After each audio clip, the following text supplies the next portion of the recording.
No one in the audience could have imagined what was about to happen. The bright lights of the Family Feud stage glowed softly against the polished floor, reflecting a familiar rhythm: laughter, applause, the hum of another show in motion. Steve Harvey stood at his podium, cue cards in hand, ready for another moment of light-hearted chaos. But as he glanced toward the next family waiting to play, he noticed something that made him pause. Standing beside her parents was a small girl with a radiant smile, the kind that carried more light than the stage itself. Her hair shimmered under the golden glow. Her dress fluttered slightly as if the air itself leaned toward her presence. She was calm, composed, yet her eyes held something deeper, a knowing gentleness, the kind you don't usually see in children. The audience recognized her immediately. A murmur rippled through the room, quiet awe mixed with disbelief. It was, like Nastya, one of the most beloved children on the internet, the girl whose laughter had traveled to nearly every corner of the world. Millions of children had grown up watching her videos, playful, innocent, full of color. But today, the bright, animated girl from YouTube stood in a very different light. Steve smiled as the applause rose. "Well now," he said warmly, his signature voice filling the room, "look who we got here today. You know, I got a lot of folks coming through this stage. But this young lady," he gestured toward her, "she done reached more hearts before 10 years old than most folks do in a lifetime." The audience laughed softly, clapping again. Nastya giggled shyly, her hands clasped in front of her. Her parents stood proudly behind her, her father, Yuri, steady and protective, and her mother, Anna, her eyes glistening with pride. Steve leaned forward. "Now, sweetheart, how old are you?" 11, she said softly, her accent tender but clear. "And how long you been making folks smile?" She thought for a moment, then smiled. "Since I was 5. The audience reacted with a warm, "Aw." But Steve could already sense this wasn't just going to be another cute moment.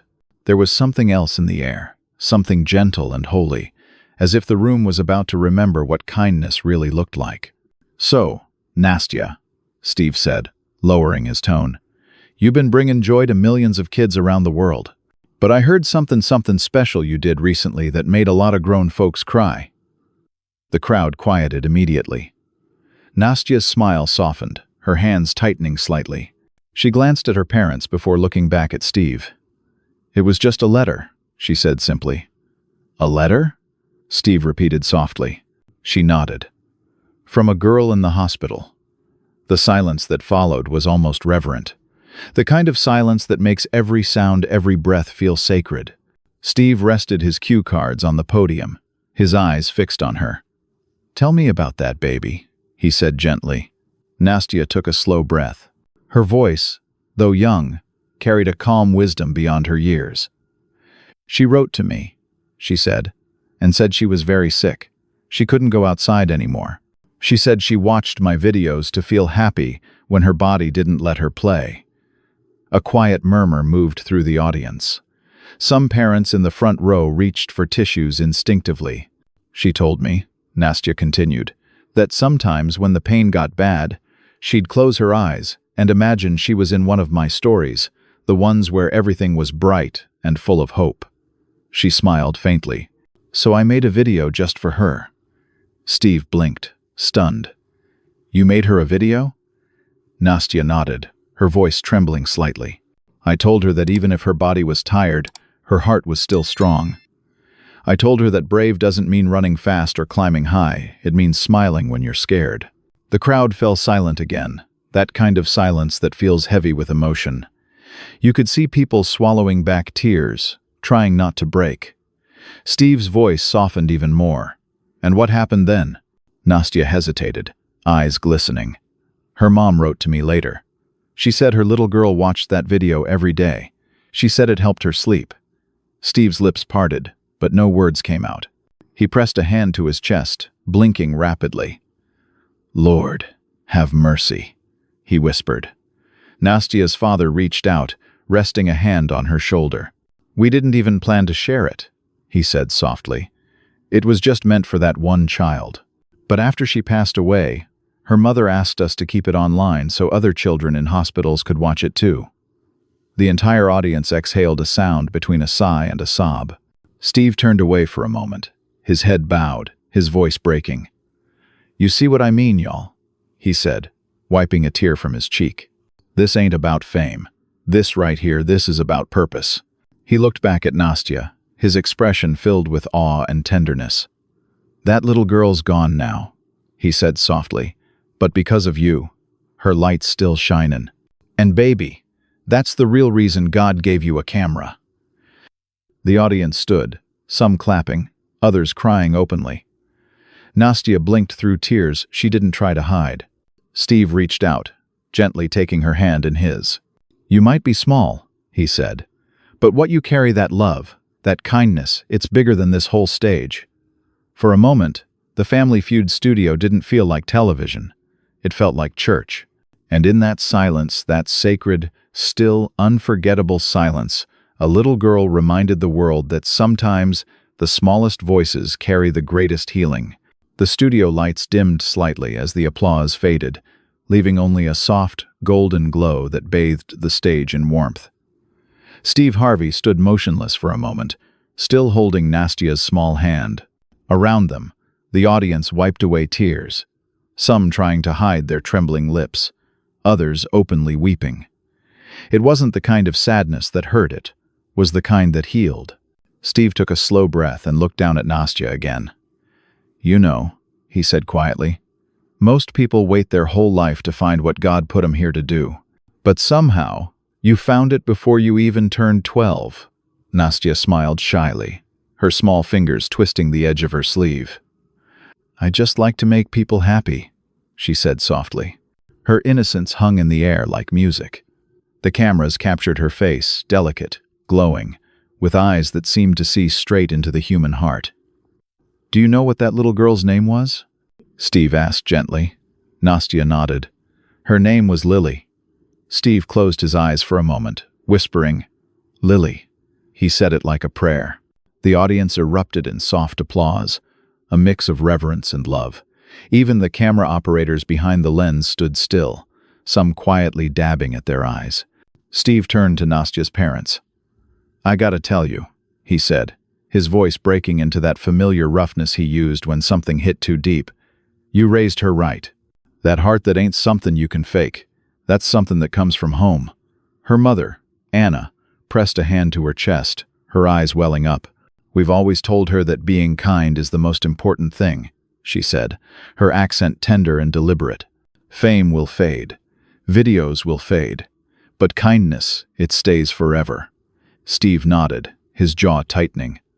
"Amen to that." He paused, looking out at the audience. "You hear that? Kindness stays forever." His voice boomed through the room, commanding attention not as a host, but as a man moved to his soul. We live in a world where folks are busy scrollin', fightin', comparin'. But this little girl right here, she reminded us what we forgot, that love is free, and it's the only thing that lasts. The crowd clapped again, not loud, not wild, but steady, rhythmic, almost like a heartbeat. Then, from the back of the studio, a producer signaled for a short break, but Steve waved it off. "No," he said softly. "Let this breathe." He turned back to Nastya. "Sweetheart, can I ask you something?" She nodded. "What made you do it? What made you stop and write back to that little girl?" Nastya looked down at her shoes for a moment, then up again, her eyes shimmering beneath the lights. "Because I know what it's like to be scared," she said. "When I was little, I was very sick too. My mom and dad told me stories and made me laugh so I could feel strong. I wanted to do the same for her." Her father placed a hand on her shoulder, his face full of quiet pride. The studio, once filled with laughter and noise, now felt like a sacred space, as if every person there was holding their breath to keep from breaking the spell. Steve leaned closer, his expression soft but intent. "So, when you talk to those kids online, you remember that little girl, don't you?" Nastya nodded slowly. "Always." Steve swallowed hard. "And that's what makes the difference." He straightened, looking into the nearest camera, his tone shifting from conversation to sermon. "See, y'all think this is about YouTube views, about who got the biggest following. Nah, This right here, this is ministry. This is what it looks like when God gives a child a voice and says, "Use it for good." The audience responded with a long, rolling wave of applause. People weren't just clapping for a little girl, they were clapping for hope itself. Nastya's eyes shone as she turned toward the crowd. She gave a small wave and whispered, "Thank you." Steve smiled through his tears. "No, sweetheart," he said softly. "Thank you." And then, as the music swelled lightly in the background, he added one final line, one that would later be replayed across social media millions of times. "Every once in a while," he said, "God sends us a reminder, and sometimes it comes dressed in pink and carries a YouTube camera." The audience rose to their feet, cheering and crying all at once. Nastya turned and hugged her mother tightly, burying her face in her shoulder. Her father reached out and embraced them both, and for that one moment, the entire studio stood in the glow of something far greater than television. Behind the cameras, producers wiped their eyes, realizing this wasn't just an episode. It was a moment the kind that would live forever, replayed in hearts long after the lights went out. Steve stood quietly at the edge of the stage, watching the family hold each other, his own hands trembling slightly. Under his breath, he whispered, This is why I do this." And though the cameras would cut soon, the feeling wouldn't fade, because the world had just witnessed something pure, something real, something unforgettable. When the show wrapped that night, the audience filed out slowly, not with the usual chatter and laughter, but in quiet reflection. Some wiped their eyes, others hugged their children tighter. It was as if everyone who had been inside that studio understood, deep down, that they had witnessed something that wasn't meant to fade with the credits. Steve Harvey remained on stage long after the lights dimmed. The cameras were off now, but he didn't move. He stood in silence, staring at the spot where Nastya and her parents had stood only minutes before. A small pink hair clip lay forgotten on the edge of the podium, delicate, shimmering faintly in the dim glow. He reached down, picked it up, and smiled. "You changed the room, baby girl," he murmured. Backstage, Nastya sat with her parents, her legs swinging from the edge of a chair too tall for her. She was tired but glowing, like a candle that had burned gently through the night and still had light left to give. Her mother brushed her hair back, whispering something in Russian, and her father smiled quietly, pride and peace blending in his eyes. Steve walked in softly, the clip still in his hand. "You dropped something," he said with a gentle smile. Nastya giggled. "Oh, thank you." He handed it to her, then crouched down again so he was at her eye level. "You know what I've been thinking?" he said. She tilted her head. "What?" He leaned forward, resting one hand on his knee. "That sometimes God gives the biggest messages to the smallest messengers." Her parents exchanged a glance, the kind of look that says, "We'll remember this moment forever." Steve looked at her seriously, but kindly. "You keep talking to those kids out there, okay?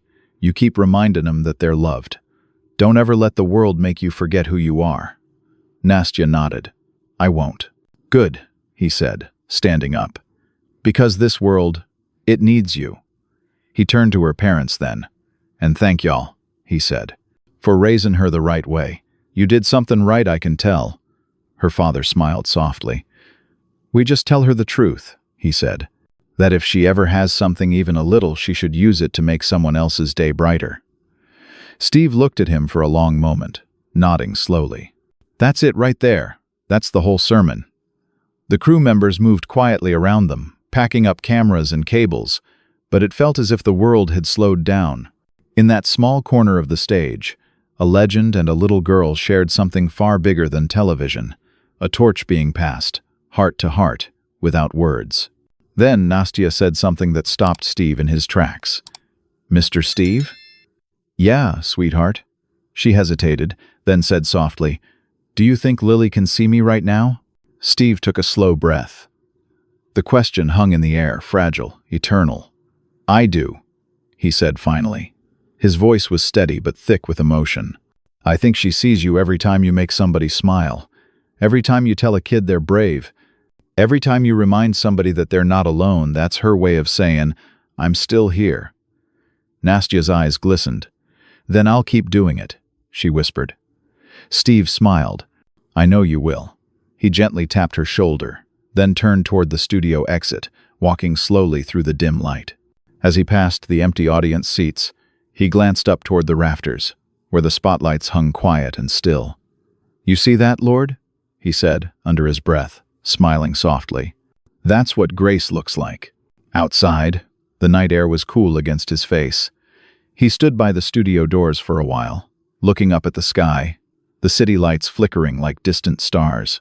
Somewhere, he thought, a little girl named Lily was watching, and somewhere else, a million kids were learning what kindness meant, because one young girl had cared enough to share it.